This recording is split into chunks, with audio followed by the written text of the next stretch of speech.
Više dobar dan, dobrodošli na Games Croatia podcast. Games Croatia je projekt Hrvatskog audiovizualnog centra za promociju i razvoj hrvatske industrije video igara na nacionalnoj i svjetskoj razini.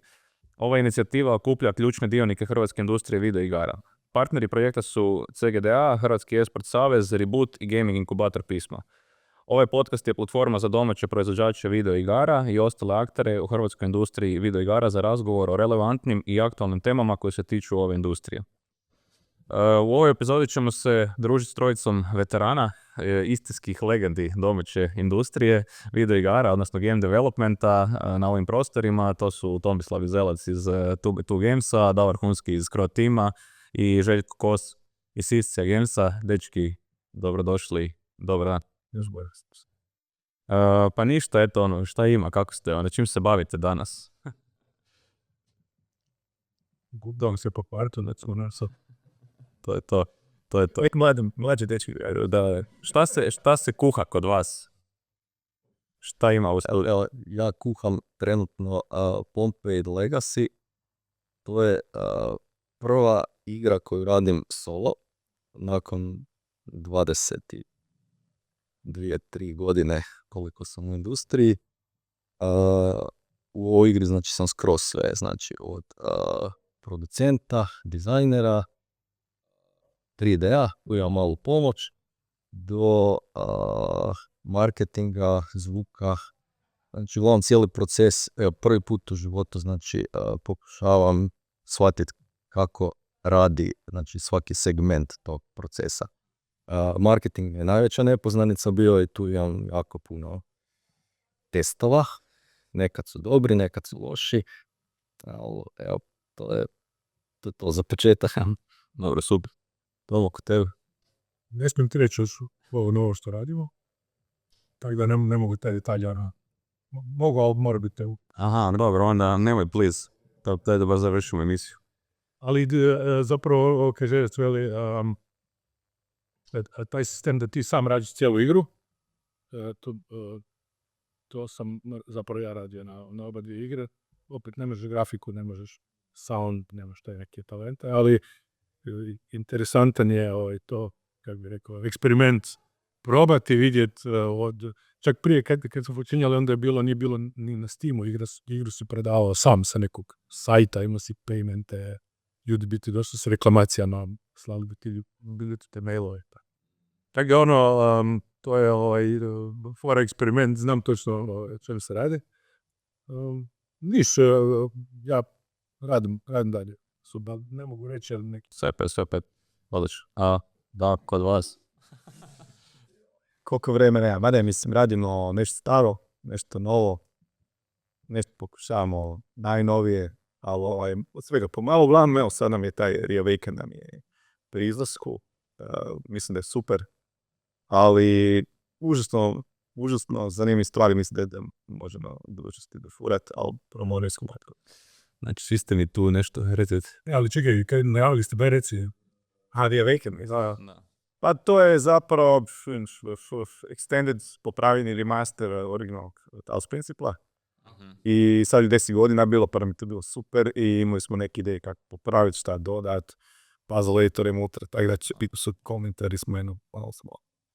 Šta nam je bilo na srcu, šta smo radili, zašto, kako, pa to isto zanimljivo i novi DLC unutra, i Gehenna stari odličan DLC unutra, tako da jedan malo bif paket, pa ćemo vidjeti, to nam je sad će na meniju da ide van. Uvijek je nekako interesantno vratiti se i sve te stvari dovršiti koje nisi stigao. Ma zanimljivo što ljudi recimo koji rade sad na tome, oni su bili prije nekad testeri, moderi i obožavali su tu, ali su bili iz mod community, mi zapravo dosta ljudi sad iz mod community radi kod nas. Dakle, podržati ljude da se možda kroz da taj kanal približe nekom timu koji im je drag. Stvarno imamo jako puno pregenijalnih ljudi, mislim, inače tim je, nemam likicu, broj jedan tim. Tim je spektakularni ljudi, spektakularni osobe i profesionalci i buš svaki dan raditi s njima. Super. Uživanci. Super. Pa dobro, taj nekakav odnos sa communityjem je nešto što se stvarno krasi kod tim. Ne znam i za priču za Serious Sam-a i za Siberian Mayhem koji isto zapravo vaš dio community napravio, koji isto super prošao. Mislim, puno tih ljudi koji nas radi sad. Tako da i sjajni su, veći su to. Odlično. Super. Dobro, pa ja sam ovo nekako zamislio i kao što smo bili pričali zapravo naprijed, da probamo, pošto ste vi u industriji zapravo već jako dugo i puno vas ljudi zna i tako ono znaju već neke vaše priče, ali da probamo napraviti neku retrospektivu i da krenemo s tim kako se u game dev vode ulazilo nekad. Mislim, danas je neko ko hoće biti game developer, puno tih nekih informacija je dostupno na netu, ono bitno imati komp i pristup netu, YouTubeu i već neke stvari možeš naučiti sam. Kako je to bilo u vaše vrijeme? Piće mi dečki.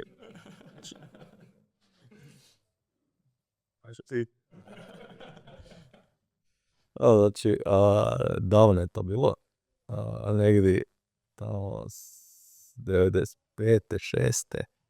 Znači, ja sam na faksu krenuo, znači, na strojarstvo i krenuo sam tamo učit, mislim da je bio Fortran. Prije toga, znači, u školi onda se još nije učilo programiranje i nisam baš ni ja sam nešto. Previše, u to vrijeme sam igrao igrice, to je bitno. I onda sam krenuo učiti taj Fortran i onda sam skužio, gled, to me zanima i onda sam rekao, ajde početi gledati na DirectX ili tak nešto i krenuo sam na C++, to je bilo onak veliki napredak. U biti C pa C++. I tu je sad bio prvi problem, što na internetu nije baš bilo toliko materijala kod danas i onda sam ja odlučio naći knjige, pa sam hodao po knjižnicama i knjižarama po Zagrebu, tražeći knjigu za C++, to je bilo smiješno, onako gdje god dođeš gledaju te onako da si pao s Marsa, ono, šta ti hoćeš sad tu. Da, uglavnom prošlo to, znači zavrtilo se nekako, onda je došao, ja mislim 98. I Half-Life 99. Tak nešto. I onda sam ja počeo, u biti uzeo sam editor i krenuo radi, znači, kao designer, znači, to je bilo prvi onak malo konkretni, znači, znao sam već programirat, ali ne toliko dobro i krenuo sam raditi level design. I onda onak, ne znam, jedna kava s nekim, druga kava s nekim i odjedanput sam se našao u jednom studiju koji je brzo propao i nakon toga u Fragile Beatsu, znači, i onda smo tamo radili kao ozbiljno. Mislim, kad danas gledam, ne da je bilo neozbiljno, ne smiješno, i vrtila se. Uglavnom, par godina, onda sam napravio svoju prvu igru, ali ne tamo, nego sam otišao i napravio svoju prvu igru Legacy Dark Shadows. I tu je onda krenulo. Znači, nakon toga, ono, bio sam čak na GameSpotu, to mi je bilo ono, wow, dobio sam 40%.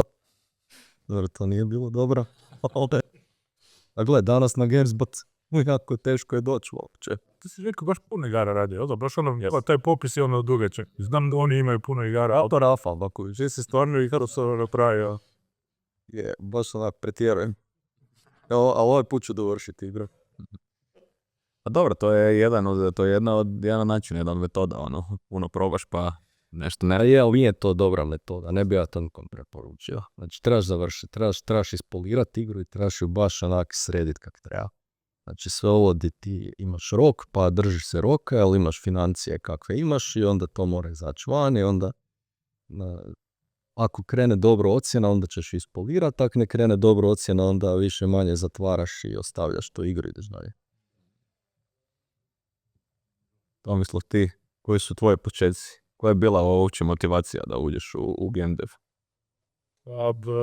Nisam se od početka bavio s time, jel? Pa da, u biti ti si poznat kao otac MP3-a, Winampa. Koja je zapravo priča s tim? To je možda ljudima koji su i čuli za to, ali nisu toliko tehnički pismenika. Koja je zapravo priča iza toga? Evo sad će punih 30 godina, prvo je to bilo ono, ove godine će biti, to se počeo raditi 95. Ja sam na faksu napravio taj MP3 dekoder kao neki projekt na faksu. I jednostavno veli čovjek nekad ima sreće pa napravi stvari jer je, znaš ono, napikneš, niko drugi to nije tad radio. Prvi je bio vani, prvi sam napravio. Brzo ti dođe idući, čovjek koji je to napravio je bio tipa 2-3 mjeseca kasnije, ali znaš, imaš tu neku zadovoljštinu da si bio prvi s tim vani i onda se to zavrtilo kroz onaj Winamp i to je bio baš fenomen, makar sad gledam, prošle, znači, hrpu godina i sad više ljudi MP3 baš nije ni koriste nekakve streaminge, više nikom nije baš jasno koji format koristi. Ne znam, malo je interesantno koliko brzo se zagubilo, koliko je to tad bilo fora, jel? Čekaj, biti sad da ja sebi to objasnim. Znači, dekoder, znači napisao si zapravo nešto što omogućavalo ljudima da preko softvera Winamp vrte MP3 format. Da ga svira. I zato u to doba tvoje računalo nije bilo dovoljno jako da to vrte. Znači, ja sam imao tad 486-icu i ona to nije mogla, ti si ga morao koristiti kao zip. Znači, ti si odzipao taj fajl i onda si slušao ovaj fajl. Jer tvoja 486-ica tadašnja nije bila dovoljno brza da to. I onda taman, i ja tako to radio, znači ja kad sam razvio nisam ja slušao, misli rekao da sam ja imao player, nego ja bi to u zip, kao zip neki radio, i onda taman, on se skupio tog Pentiuma koji mogu, to tek kad je bilo sve gotovo. Tako da, to je bilo tako vrijeme, danas naravno svaki telefon može 40 tih stream. A to sam baš mislio reći kako to vjerojatno danas ljudima zvuči, ono kao mora sam zipat MP3. Ne smije on zip, nego taj proces imam, si ga na disk si ga morao dekomprimati. Ok. I onda ga slušati, razumijem, to je taj da je bio. Da, šta je to disk? I onda je zapravo jako je fora bilo napraviti da brzo, da efikasno daje ta dekompresija, što je neki programerski task bio. I tu zapravo u kontakt s nekim ljudima koji su me tad je bio full mlad, znači, koji su me malo mentorirali, pokazali mi tako, uspjeli smo to dosta dobro napraviti, brzo se je vrtilo i to je bilo to. To je zapravo kao neki brzi programčić za dekompresiju. Da, super priča. I onda kao one thing leading to another, kako si završio u game devu nakon toga? Bilo je, radili smo neku firmu, nešto i uglavnom nekog trenutku je bilo, moram praviti nešto drugo. I ono u tim potragama šta bi, rekao idem ja sad, ja sam uvijek igrao onu igru 90-ih Panzer General. To sam baš sigurno sam baš intervjuo gdje si pričao, to. I ništa, ono rekao idem ja nešto, uzeo sam čak asete sam izripao iz te igre. To su ti neki 2D bitmape, to sam sve izripao i složio sam u Pythonu, to mi je prvo bilo, složio sam neki prototip i malo sam se počeo igrati s tim, kao da se ja zalovim. I onda to se relativno brzo složilo, čuo sam se s Nenadom Jalšavcem. On je jedan pravi super, sad je slikar. Inače je dizajner i artist i radi svoje igre. Znači čovjek je dizajner i svoje vlastite igre kod Inda u C++ u OpenGL-u. Morate se to doživjeti. I onda je on sa mnom, mi smo skupa napravili tu prvu igru i sa još 2 frende smo napravili taj prvi Unity of Command. I uspjeli smo izaći još u ono doba, znači igra je izašla 2011. Par godina je trebalo da se to napravi. Uspjeli smo izaći u ono doba kad si još mogu staviti igru na internetu da bi ljudi bili, da se ljudi ruševaju kao gleda nova igra. Znači danas ti staviš novu igru na internet i si kao... Još jedna 1000 dan. Stavio moj backlog za 3 godine ću vidjeti kaj je. Tako da, i u to doba, i onda su ljudi pogledali, to još bilo doba kad su ljudi bili zainteresirani i zagrijani i vukli su i pitali za te nove igre. Ti si poslao mail, kaj voliš rekao, u GameSpot. Da. Ti pošalješ mail u te nekakve poznate web sajtove, sad ih sve manje i manje ima.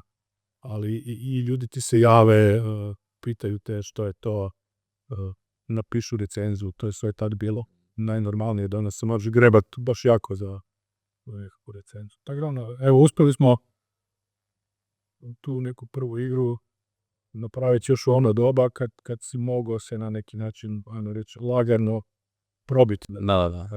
Ili ostaviti nekakvog traga sa tom novom igrom, kao evo sad mi smo tu i ljudi su čuli za tebe. Doživete. Doživete, ne znam, danas teško. Jer ih je bilo možda 100 te godine i još pogotovo, još manje u tom žanru, nekom specifičnom kojem si radi. Uvijek pričam ljudima, svi znaš, na Steamu pokušavaju, svi mi zapravo igre izdajemo na platformi na Steamu, barem nas trojice. I onda si dobio kad si izašao na Steamu, te godine dobio si, cijeli tjedan si bio na onoj glavnoj kancu mestivu. To je danas nedoživljeno, nemoguće. Znači, to je nešto, oni su to tam promovirali. Nama se desilo, znači, sa Aquaticom, to je ova zadnja igra koju sam radio za Overseer, znači, da je izašla igra van, znači, imala je 140-150 tisuća viš liste i kako je išla gore, znači, taj dan je izlazilo 12 igara. I mi smo išli u 6 sati popodne, mi smo bili, znači, na onih u top 10 upcominga, bili smo sat vremena. Znači, sat vremena, ovišli isto, sat vremena smo dobili u Popular upcoming, znači, apsolutno loše. Ali daj pojasni malo, možda sad evo, imamo radio podcast, daj pojasni možda što su više liste, zašto mi to gledamo? Ok, prvo da onda objasnim malo drugačije. Znači, Steam, kako Steam funkcionira? Trenutno na Steamu svaki dan izlazi 150 do 200 ili možda čak nekad i 300 naslova. To ne znači igara, to znači igara, DLC-eva, znači Soundtrack, da. Znači sve zajedno. Mislim 150 do 300. Mislim da je neka ona zadnja neka statistika koju sam bio gledao bar prije jednog godina, 2 dana bilo da je na godišnjoj bazi izađe tipa između 10 i 12 tisuća naslova, što je ono suludo. I sad kad se vratim unazad, znači malo više od 10 godina, kad je znači LGM onda, znači kad smo mi kao LGM radili Starpoint prvi, Starpoint Gemini 1, javili smo se Steamu. Rekli, Steam, mi bi htjeli izdat igru, znači u biti da ju ti distribuiraš. I oni su se javili nama i rekli, dečki, igra vam je ok, ali mi već imamo jednu svemirsku igru i možda ne bi sad izdali vašu. Znači u to vrijeme izgledalo jedna igra mjesečno, valjda nije mjesečno, jedna igra tjedna, ali tak nešto izlazilo na tom početku. Dobro bi drugačije, imali da si datum, znači ti si... Imali su full curated proces i oni su sami ga mogli kurirati još tada od to vrijeme. Da, to je... Ali taj odgovor mi je ostao u glavi. Imamo već jednu svemirsku igru i sada ne zatrpavamo. I sad se desi to, znači nakon 20 dnevno. To je drugačije. Zato je jako bitna ta wish lista. Wish lista trenutno služi Steamu da bi rekao do trenutka releasa. Znači Steam gleda samo wish listu koliko ćete gurati ili ne. Ja pretpostavljam da u algoritmu ipak postoji da li je wish lista kvalitetna ili ne. Znači da ja sam Steam, gledao bi da li je tu wish listu igru wish listalo, ne znam, 100.000 botova ili su to wish listali ljudi koji actually kupuju, troše novce na Steamu. Jasno. Znači, pretpostavljam. Kad je wish lista, no to isto jako bitno. Da li ti je igra već gore tipa 10 godina pa si imao 50.000 wish lista 2012.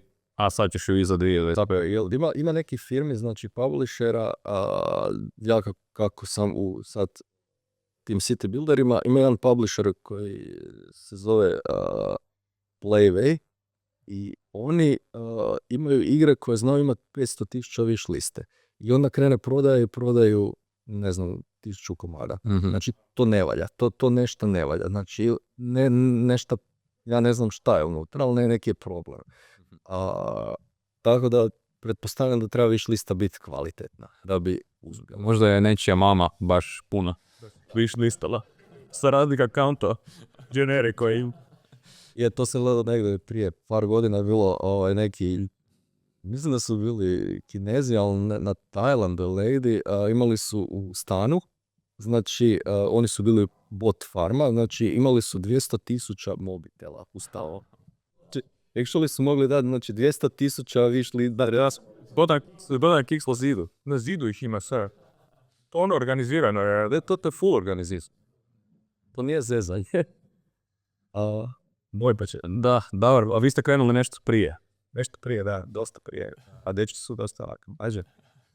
Da, ja sam počeo, prvi kontakt sa igrama željom je bio u osnovnoj školi, u 7. i 8. razred. Ja, moj prijatelj iz razreda Zeljko se prezivao dečko Tomislav, njegov brat Robert je napravio prvu igru svojih područja. To je bila Spaghetti Junction. Ja sam čuo na tjelesnom, da je on zaradio, ne znam, za liniju, tad je bio video rekorder, nešto, to mi je bio show. Igre su mi super, ludilo određenje, sada možeš zaraditi toga, to spojiti, živjeti od toga, meni to bilo, sam, jel? O kojem periodu pričamo, koji je to 87? Ok. znači za Spectrum i tako dalje, znači nema daleko internet i daleko budućnost. Knjige su daleko budućnosti koje smo, znači ono što je bilo, jedan čovjek u Zagrebu, recimo kad je došla Amiga, to je još par godina, znači ja sam prvi napravio u Assembleru za ZX Spectrum. Prvo smo u Basic koji se dobili knjižnicu su Basic, pa se to sve proroštao, kad se kupio kompjuter i to je bilo fenomenalna mašina, ono, ludilo. Daj onda, sorry kad te prekidam, ali da ljudima čisto možda dočaramo kako su izgledala ta računala. To je... To je bilo lako, za gumica, Spectrum, ZX Spectrum, ovakve veličine, došlo je dosta, recimo kao jedna plaća danas, to je moja mama, hvala joj, ono, nevjerojatno, uložilo me da nisam na cesti, neka budem tu i to se zakotrljio zbog takvih jednih divnih odluka i suporta, a taj suport recimo je došao od tog što sam znao da je dečko iz kvarta zaradio i on se ja mogu reći, gle mama, dečko je zaradio, idem ja zaraditi. Pa ajde ti se bavi onda ti, ne, to zdone unište. I uglavnom, tad sam pravio prvu igru, prvo u Basicu, razne neke stvari pa u Assembleru, ali zapravo zanimljivo je bilo za Amigu, Amiga je došla nova mašina, ali nema nigdje ništa, nema interneta, nema knjiga, nema ništa. Ne. Jedan dečko u Zagrebu imao Dobrica Pavlinušić jednu kopiju HB reference manuala, ali ja nisam dao dečka pa sam preko, on treba par mjeseci da se upoznam s njim, budem s njim prijatelj, da on je povrijedan, posudi to na jedan dan. Kopiju knjige, on se ja iskopirao, tu ja sam bio sretan ko, ne znam kako bi opisao sreću, da sam ja dobio mogućnost da imam kopiju kopije i to se sve, na pamet sve znalo, radilo se ludo. I to je bilo teško doći do informacija, užasno teško, do knjiga i do svega.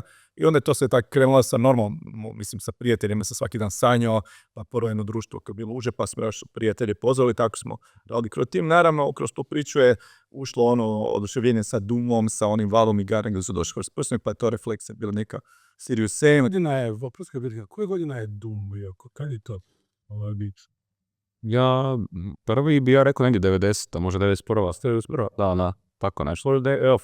Možemo izgubiti. Euromap, ne znam, ali nisam ga pitao. To mislim, zastavim sve u istu, da. Pa tad se još bilo dobro, tu je bila prvo bio ZX Spectrum, onda je bila Amiga, onda je došao PC, sa tim ludim igrama tad, pa onda došao 3D Quake, pa smo to u nekoj tranziciji razli se na Solid Station, ok.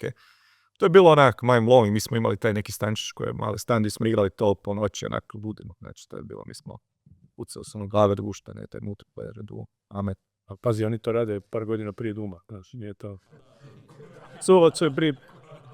Ali zanimljivo da prije interneta, naša prva igra u Football Glory je išla poštom, nije bilo interneta. I onda kad smo se svi sami zapravo počeli se buditi internet, kad je bilo svega stvari, šta znači išla je poštom? To ste stavili publisheru poštom. Da, ok. I onda smo, kad je došao Sirius Sam, to je bilo, tad se počeo tek buditi internet, I onda smo, ja mislim da isto išlo na CD-u isto poštom, većinom još Sirius Sam, ali onda je došlo, mi se zanima niko to, 10-15 izdavača kojima smo slali, nije to ocijenio kao potencijal, nego zanimljivo, te njihove, mi su odjele za procjenu, a mi su bili ultra jeftini, fenomenalna igra, svi su rekli ništa. I ona nama nije niš preostala, nek smo napravili jedan demo i stavili ga na internetu, peglali ga, što si ti rekao, super smo ga strikali i stavili na internet i onda su ljudi poludili, to je bio najbolji demo na svijetu tog ljeta i onda su oni počeli zvati izdavači, on se oni nama vrlo jednostavno su to prepoznali onda, malo da preći. I tako, to inače propali, Mislim, to se uvijek desi kroz tih 30 godina, to su ups and downs, nekad je raj, nekad je problem, uvijek je borben, to nema tu, on mene uvijek ne volje u raju. Znači, ko hoće se baviti game developmentom, to je najbolja stvar na svijetu, ali ako hoćeš lako, nema još game development, radi nešto drugo. To se gore dolje, like. Pa to je neka, Postoji iko da je bio samo gore i da je ostao flat. Ja nisam nikad to čuo. Nije takva priroda, mislim da baš čuva. Da nema živciranja, to ono kad ljudi kažu danas, ja se ne želim živcirati u poslu, a došao mi u firmu. Nema su game development, to je savjet samo broja. Ali fora što je volimo spojiti to kao recimo sa ovim planarima, jel? Ako hoćeš na Monte Everest, mislim, to je nevjerojatno teško, nezamislivo teško, ali ti najda luda. Tako ti game development, to je užasno teško.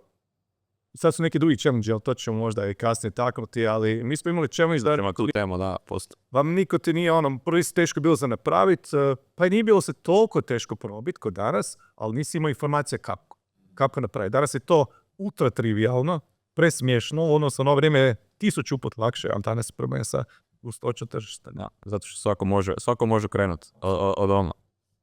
Da, pa viš, to si baš dobro rekao, ako mogu zamijetiti jednu stvar koja je možda ipak svima zajednička, ono, to je prije svega bila ogromna ljubav prema video igrama.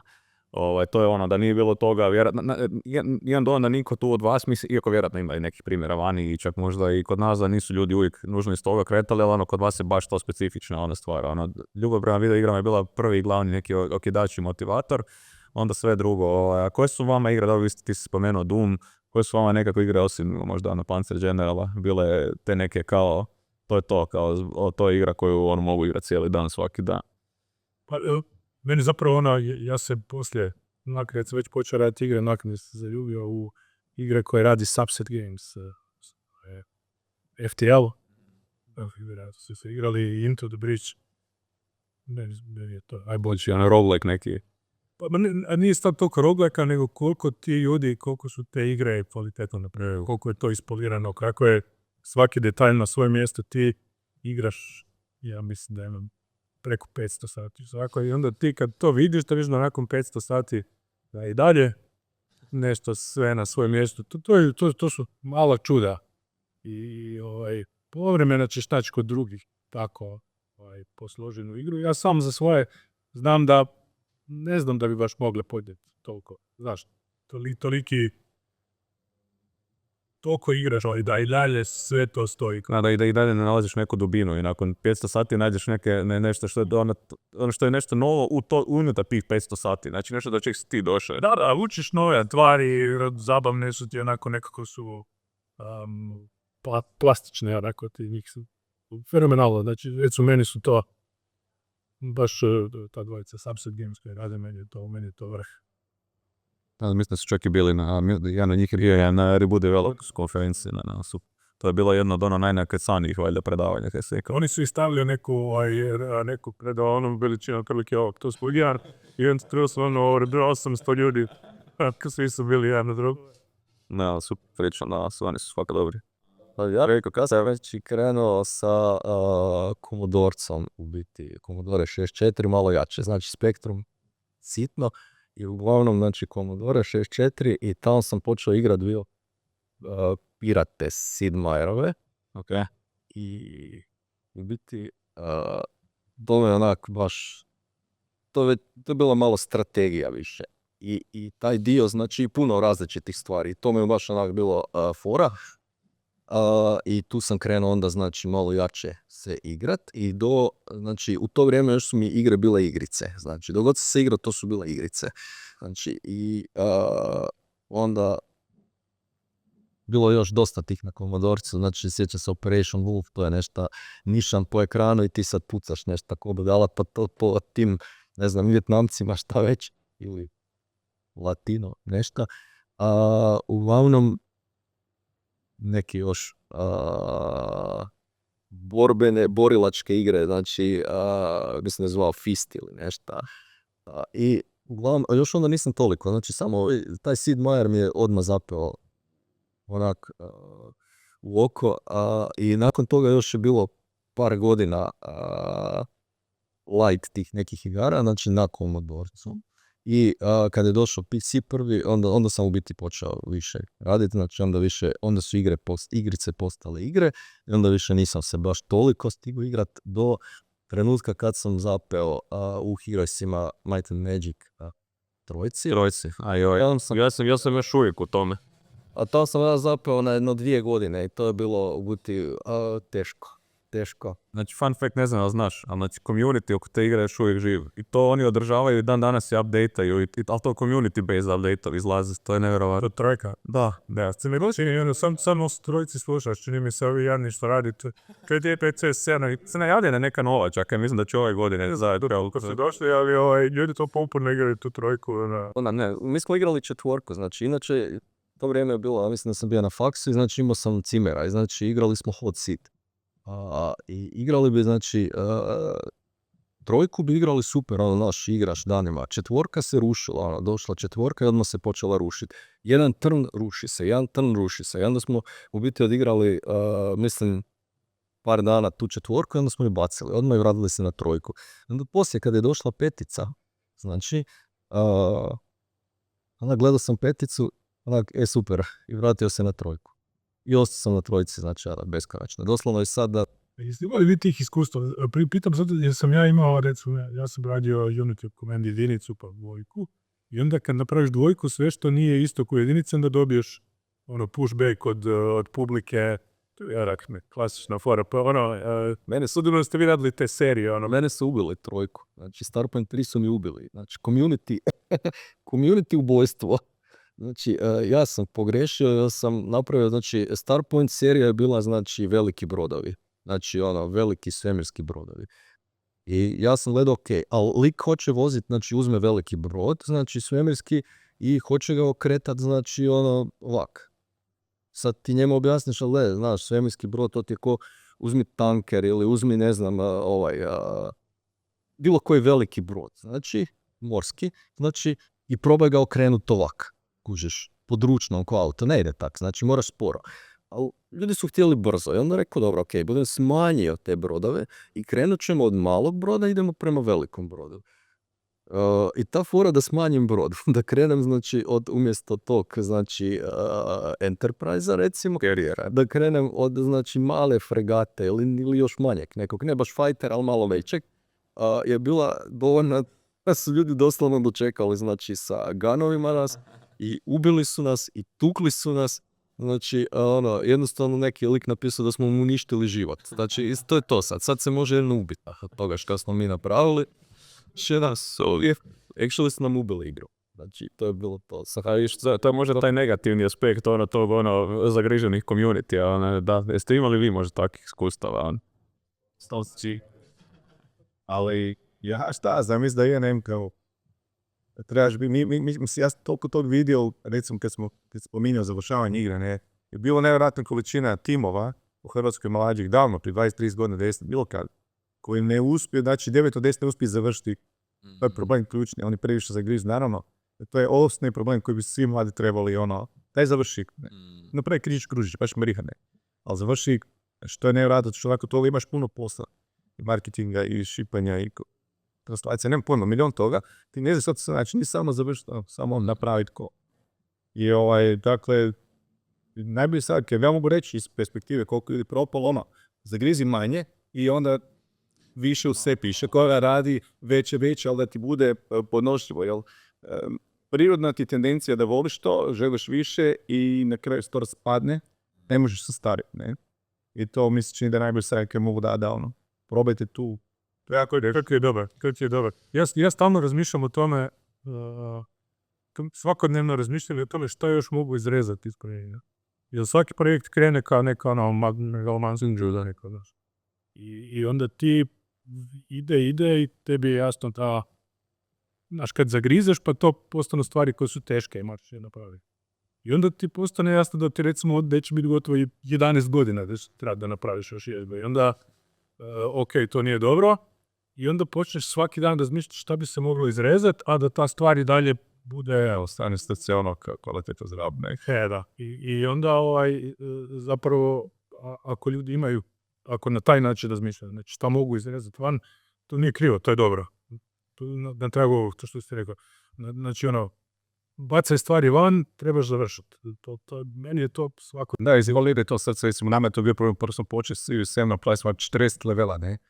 A svaki su bili vrlo grubi, to kao planta, to sve ideje, može mi toga puno, to uvijek nije tagiralo. Kad smo jedan napravili, koji je spoliran sve, svaki zvuk, efekti, sve tu, sve mora, promijenili smo što unutra, ali onda je to, to je stvarno tajiti to ljudima, to je dobro, ne? Razlika je, znači... Nekakav kvalitet do mrčka. Zadnji, ali da je baš više da, mogu ja to biti više, bolji film nego ja ne mogu više gledati to. Tako da nije u masi, nego je u kvaliteti mainstream, da je to bolja priča. Pa da, to nekako zaokružimo sad ovo sve što ste do sad rekli, možda nekakav najbolji taj put, najbolji nekakav savjet sa strane savjeta, kreni malo, završi i gradi sebe prije svega, nemoj razmišljati kao sad ću zaradit ću prve igre, nego investiraj u sebe i u znanje i iskustvo, pa onda kao dalje. Ti si lijepo čo rekao na Twitteru si, neko je njega pitao kao te raditi tu igru, to je neki skok u nepoznato, ne znaš hoćete. Ti si rekao da je Tako si rekao, bez skoku nepoznato nego, ti si zapravo to rekao. Ne mogu se sjetiti sad, ali baš sam dosta sam na Twitteru u zadnje vrijeme. Je, stalno si gore, ali njega su pitali, on je rekao ono, svaka igra ti je skoku nepoznato i traži da ti vjeruješ u to. I ja mislim da je jako teško te skokove raditi ukovodit se baš novcima. Moraš raditi, ti moraš znati šta hoćeš, ideš to napraviti, ok, naravno, moraš imati konstrukciju složenu, ali teško je, to je dugotrajan, težak proces, teško se držati nad vodom samo na nekim idejama. Mislim da danas trebaju svi investirati u svoje znanje. Znači, danas je znanje najveći problem. Znači, developeri nekad, znači, kad sam radio u Provoxu, to je bila jedna firma, radila je dosta igara, znači ovdje, mislim da je bilo jedno 5-6 programera. Svaki programer je imao svoj engine. Znači, i svaki programer, znači, je htio biti bolji, da njegov engine bolji od ovog koji sjedi do njega. Znači, svi smo učili zajedno, znači, kopirali knjige, ne znam, baš je bilo brutalno, ali danas, recimo, programeri koji ulaze u industriju nemaju svoj engine više, većina, nema svoj engine, u biti ne znaju više niti programirat baš. Danas, znači, znaju raditi u blueprintima. Znači, ja kad vidim programera koji radi u blueprintima, meni je bed. Znači, ja znam da taj čovjek ne može meni ništa pomoći.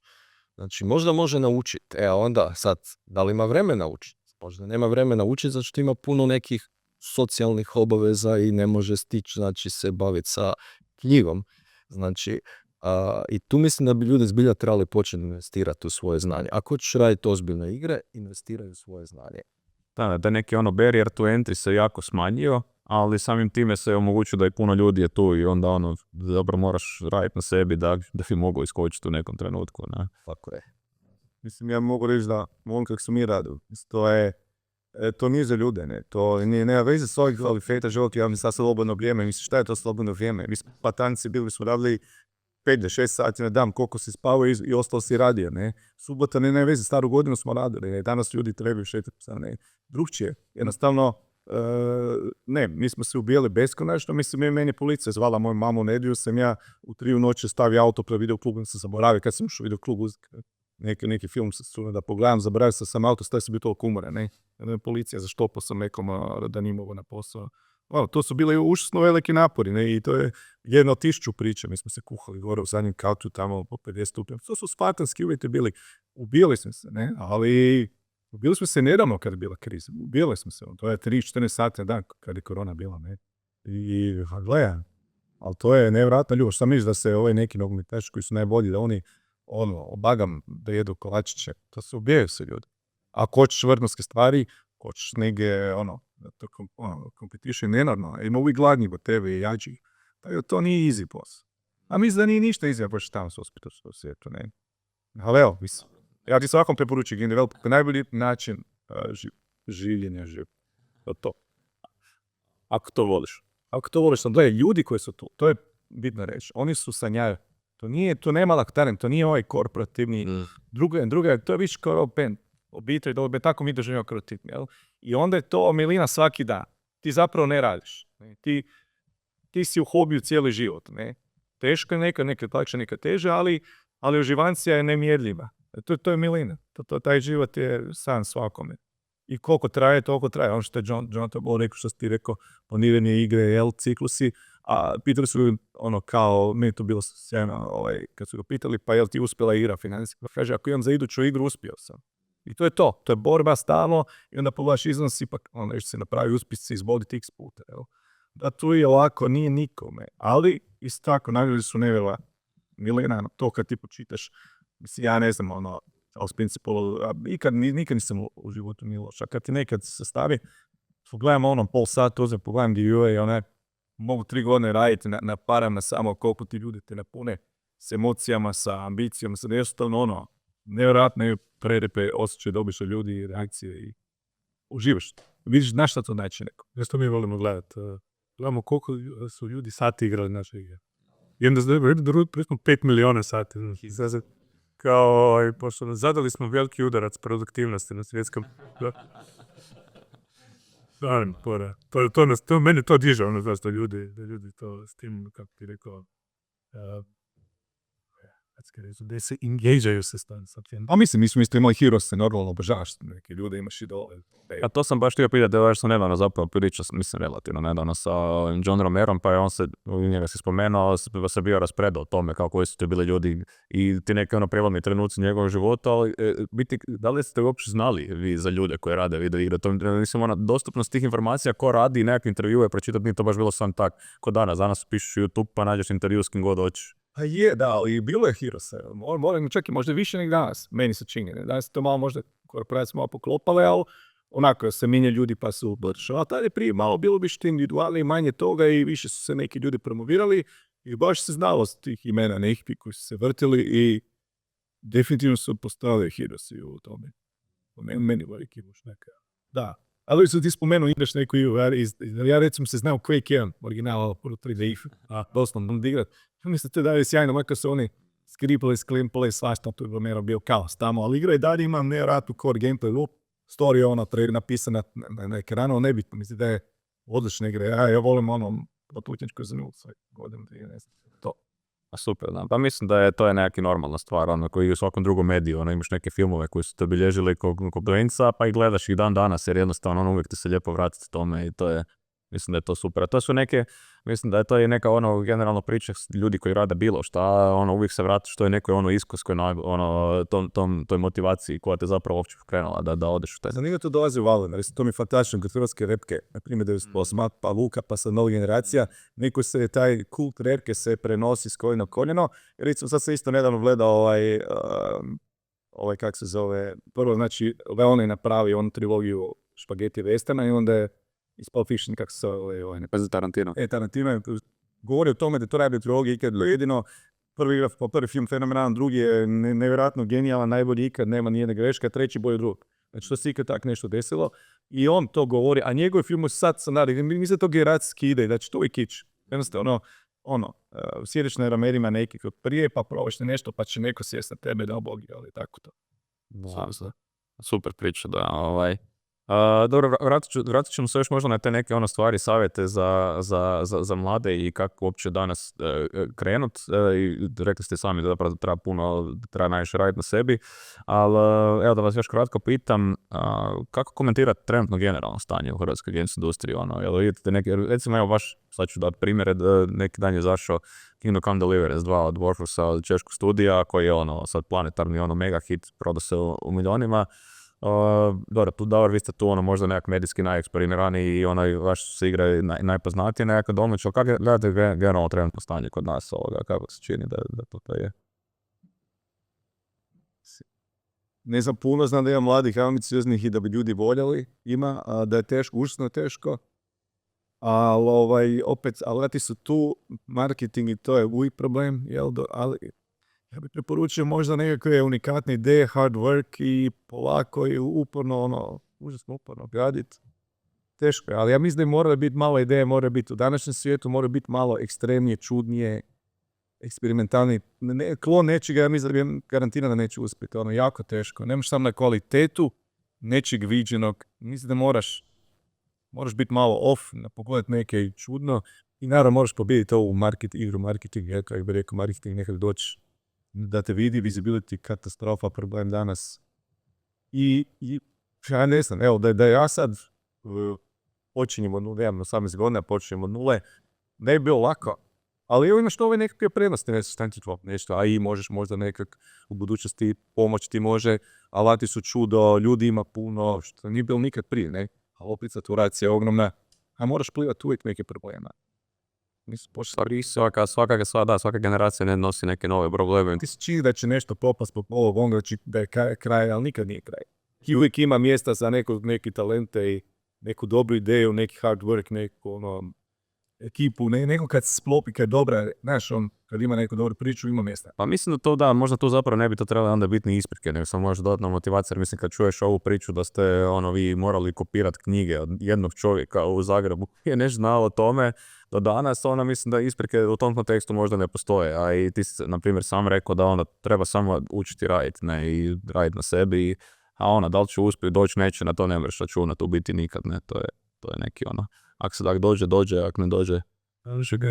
Možda sad u ovom trenutku neki klinac downloada neki AI model iz Kine i neka čuda radi, znaš, i nekakvu igru će ti izmisliti, kroz dojnu vidjeti za 2-3 godine. To ti ne znaš, a taj se recimo, ovo što Hunski veli, taj se ubija, znaš, taj ne spava, taj, nikad ne znaš, to se sad negdje dešava, mi ćemo to za to saznat za 3-5 godina. Ne, to je specifičnost ove industrije u biti ovoga što se rezultati rada i to se zapravo sve više nekako i produlje. Nekad je to bilo onda zapravo paradoksalno da su se nekad igre razvijale i možda kraće nego danas. A onda se rezultati neke produkcije se vide tek nakon XY godina, ono što ti kažeš, ne? Par godina. No. Tako da... Ali htio sam samo spomenuti ove mlađe, ja ne znam da se oni računaju kao mlađi, meni su jako simpa ovo što su napravili Pine Studio sa svojim Escape Simulator. Prava igra, Super. Da, okej, ubornost, ali hoću reći u ovoj nekoj okolini koja je prezasićena novim igrama, marketinški se teško probiti, dečki su napravili igru originalno i jednostavno su izgurali. Ovo je baš je prava stvar. Mislim, tu isto treba spomenuti Game Pass isto.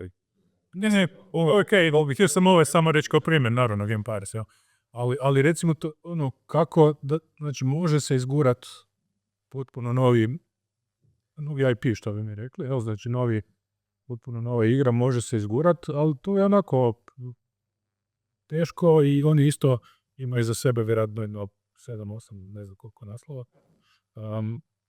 Tako da može se i takvi neki ti mogu biti migranci. Ja mislim da su baš za Pine konkretno, oni su i zapravo puno radili jedan outsourcing i tako dalje, znači nije to bilo jedino. Dakle, baš uopće se vraćamo na tu neku temu, mislim, javljaju mi da moramo lagano gasiti, ali dobro, ja sam mogu pričati o ovome 100 sati. Ali dobro, u svakom slučaju, mislim da smo onda lijepo i zaokružili tu neku priču, ipak postoji neke uspješne priče danas, ja se veselim probati neke nove vaše nastave, bili ste dosta misteriozni zapravo svi oko toga kaj radite, tako da evo, ne znam, ovo su velike tajne. Da, pa dobro, pa okej. I nadam se da će to i da će biti uspješno kad izađe. Hvala vam puno, dečki, što ste došli i što ste malo ispričali kako je to bilo nekad i kako možda vi vidite da bi danas trebali mladi krenut u taj svijet. Ništa, eto, hvala vam puno. Evo, ja ću još samo pročitati taj odjevni dio. Hvala svima što ste gledali i slušali ovu epizodu Games Croatia podcasta.